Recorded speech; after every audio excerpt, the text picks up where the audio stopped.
Heaven Official's Blessing. Chapter 86. Audio source: WuXiaWorldAudiobook.com. From the earth of Buyu Forest, human face plague emerges. That young man was only half-conscious at first, but after Xie Lian cut off his left leg, he snapped awake and screamed madly. My leg! My leg! Xie Lian knelt in that pool of blood, his white robes stained and spotted, doing his best to hold him down. It's over. Doctors, stop his bleeding. The doctors present were flustered, forgetting themselves, and Mu Qing couldn't watch any longer. He stepped forward. Don't trouble yourselves. And he took out a small medicine bottle, a faint smoke flowing out, slowly stopping the bleeding. Xie Lian also wrapped the wound with a spiritual aura. As for that cut-off leg, it laid on the ground all by its lonesome. Suddenly, it quivered like a live creature and continued to squirm even having been parted from the body. Xie Lian raised his hand and a fire roared, torching that leg into nothing but black ashes. That young man wailed, my leg. Xie Lian checked his waist side and saw that human face plague didn't continue to fester. His eyes brightened and said delightedly, it's good, it stopped. It's not festering. That young man finally stopped his tears and opened his eyes. Really? Is it really better? The crowd all sucked in their breaths, unmoving and hesitant, but after a moment, someone shouted, Your Highness, help treat me too. Another boy's voice rang out from not far away. Don't be ridiculous. We can't be sure. What if it relapses after a while? Thanks to that voice's reminder, Xie Lian calmed down too. That's right, we can't be sure right now. We need some time to observe. Another piped up, voice trembling in fear. How long do we need to observe? I can't wait any longer. If we keep waiting, this thing will spread to my face. Another just gave up altogether. I'm willing to take the chance. Soon, hundreds within the Buyu forest became unruly and noisy, all begging. Your Highness, please, we beg you, relieve us of this suffering. The masses started prostrating towards him with Xie Lian worshipped in the center, and although an awkward situation, Xie Lian didn't dare to be careless. Everyone please get up first. After some time, if this man didn't relapse, then I will do my utmost to treat everyone. It was some time before the people were comforted, having made many more promises and settled that young man with the amputated leg elsewhere. Xie Lian sat down under a tree. Mu Qing looked around before speaking in a low voice. How could you just chop off his leg directly? If the man in question didn't beg you to do it himself, don't just take the reins. What if it didn't work even after you amputated that leg? The one he'd hate would become you. Xie Lian's heart was still racing, a hand covering his face. He croaked. The situation at the time couldn't wait. He won't answer me, and the doctor didn't dare to operate. I couldn't just stand by and watch the infection fester. Someone had to make a decision on what to do. For once Feng Xin looked worried. Your Highness, I think you better take a rest. You really don't look that good. We'll take over for you for the time being. Xie Lian also felt he couldn't hang on anymore, and nodded slowly. Alright, I'll rest here for a bit. We'll be heading back soon, so don't go too far. Just then, there was another wail from within the forest, and Feng Xin and Mu Qing left to go check it out. Xie Lian sat and zoned out for a bit before lying down on the ground right there. If this was the past, if no one would build him a perfume tent and a tusk bed, he would never have just lain on muddy ground out in the wild. Under the current circumstances, however, he really didn't have the energy to trouble any errand runners. Even the grime and blood on his robes were uncleansed before he dropped his head and passed out, still dirty and unkempt. An unknown amount of time passed, and cloudily hearing Feng Xin calling him, Xie Lian jerked awake, sitting up immediately, and felt something on him slip off. When he looked down, it was a patched, worn quilt that someone must have used to cover him when he was resting. Xie Lian rubbed his forehead and spoke to the Feng Xin who approached. I don't need this, you can give it to the patients instead. Feng Xin was slightly taken aback. Huh? What do you mean? This quilt. That wasn't from me. I only just got back. Xie Lian turned his head. Was it you, Mu Qing? It wasn't me either, Mu Qing said. Maybe it was one of the devotees living in camp who brought it for you. Xie Lian looked around but didn't see anyone worth noting and shook his head, thinking, I actually didn't sense anyone get close. What a shameful state. He folded the quilt and laid it on the ground before rising to his feet. Let's go. Xie Lian left with a heavy heart, and very soon, the thing he feared happened. It was only 2 days later when Xie Lian visited Buyu Forest again, and some of the doctors informed him. At night, some 10 human face-plagued patients ignored the warnings and snuck up. Some used fire to burn their sores. Some used knives to slice away their flesh. And there were many that, due to mishandling, lost too much blood and didn't dare tell anyone, hiding under their blankets quietly, and died equally silently. Xie Lian had only just left the battlefield and he received such a news. Standing before hundreds and watching those bloody, crying patients, he finally lost his temper. Why won't you all listen to reason? Didn't I say that we haven't confirmed this method could cure the root cause of infection? How could you all be so foolish? It was the first time he had gotten so mad in front of so many devotees, and the masses bowed their heads silently, afraid to speak.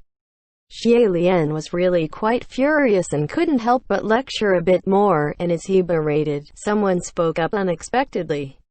Your Highness is invincible, so of course you'd call us foolish, but aren't we all just overly concerned with our conditions that we had no choice but try foolish methods? Although this individual didn't oppose him openly, still he was dripping with sarcasm. Hearing him, blood rushed to Xie Lian's head and he snapped.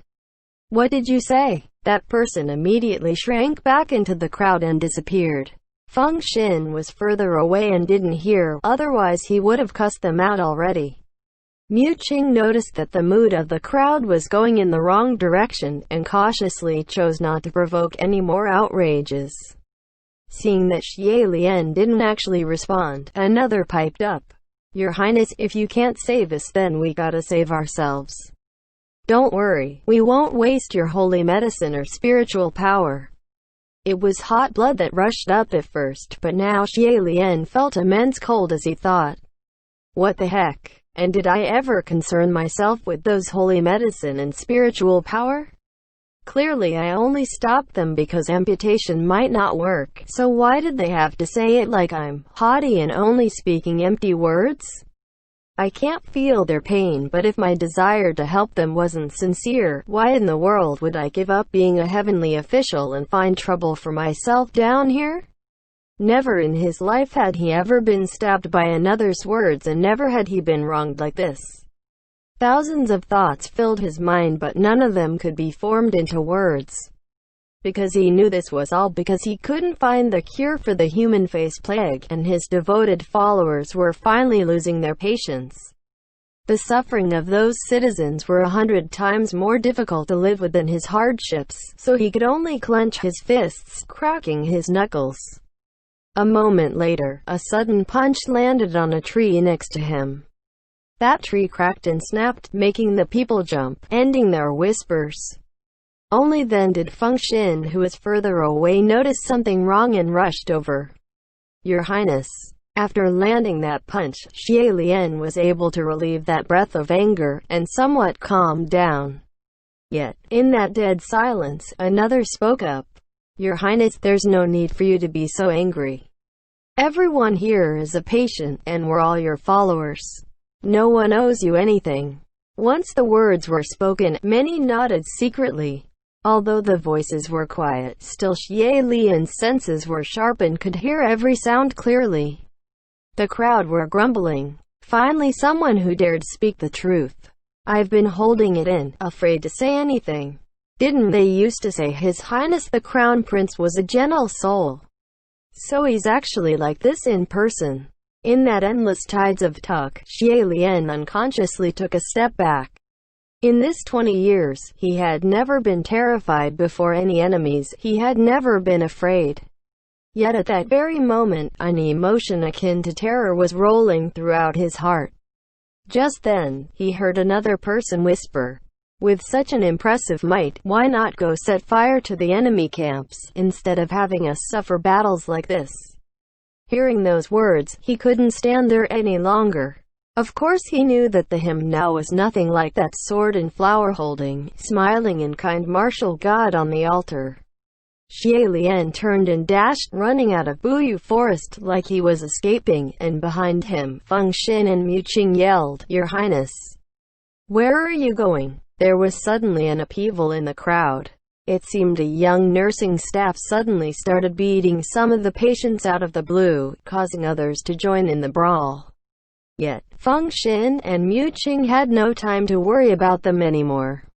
They called forth troops to take care of the situation and immediately ran after Xie Lian. The direction of his flight was Bizi Hill, one of his steps, and it was a few meters, and soon he came to the top of that densely wooded mountain top. Xie Lian's eyes were going red, and he shouted into the forest, "Come out!" Feng Xin cried after him, "Your Highness, what are you doing coming here?" Xie Lian yelled to the sky, "I know you're here, come out." Mu Qing called out, "If you'd come out just by your call, then we wouldn't need to." He trailed off and fell silent. Behind the three of them came a series of crunching sounds, whipping their heads around, and the one sitting upon a vine watching them was no other than that white-clothed creature with his left face crying and the right smiling. It actually heeded the call. Xie Lian immediately lost it at the sight of him, charging at him crying sharply, "I'm going to kill you." That white-clothed being lightly evaded him. His large white sleeves looked like the wings of a butterfly dancing, elegant and beautiful. Feng Xin and Mu Qing let out an "A" and was about to aid him, but they abruptly noticed something extremely alarming, and stopped their movements, their faces aghast. Xie Lian, on the other hand, was filled with rage and noticed nothing. He unsheathed his sword as Feng Xin shouted, "Your Highness, didn't you see?" Xie Lian's hand was already choking the neck of that white-clothed being, the other holding his sword, pointing it at his heart. That white-clothed being was clearly under constraint, but suddenly he burst out laughing. That laugh was sonorous and gentle like that of a young man. And Xie Lian thought it was familiar, like someone he knew, but in his rage he couldn't think of who that voice belonged to, and that moment of confusion didn't last. Soon enough, that white-clothed being sighed. Xie Lian, it won't matter how much you struggle. You're going to lose. The Xianla kingdom is doomed." Xie Lian was raging, and slapped him without pause. "What do you think you are? No one gave you the right to talk, so shut up." For him, it was an exceedingly rude gesture. The head of that white-clothed being was turned from the slap, but he righted it again. "Do you really want me to shut up? All right, but actually, there's a way that can turn your defeat into victory. It would only depend on your willingness to do it." If he hadn't added the last line, Xie Lian would have ignored him. But in that last line, Xie Lian thought just maybe there could be some truth in his words. There was a way, but there was a heavy price he needed to pay. He blew out of breath and said gravely, "What way? If you want me to do something, then just say it, and stop wasting my time. Come closer and I'll tell you." That white-clothed being beckoned. "Fine," Xie Lian acquiesced. Feng Xin was alarmed. "Your Highness, you're not actually..." But then he saw Xie Lian penetrating the heart of that white-clothed being with his sword and leaned down. "Speak." With an exceedingly soft voice, that white-clothed being whispered in his ears, and no one else heard exactly what he said. Yet the more Xie Lian listened, the wider his eyes became. After a while, he slapped the creature again, unable to hold back. He yelled, "I didn't say to tell me this. What I want is a solution. A cure. I did tell you." "That was the way," that white-clothed being said. "It all depends on if you're willing to do it." Xie Lian's face twisted. "Just what do you want? Who are you?" That white-clothed being chuckled. "Who am I? Can't you take off my mask and see for yourself?" Xie Lian already had that very intent, and pulled off that half-crying, half-smiling mask in a fit. The next second, his entire person froze. Behind that mask, the one smiling at him, was a pale and handsome face of a young man, his eyes twinkling with life, his lips curled into a smile, his expression endlessly gentle and modest. It was his own face. End chapter.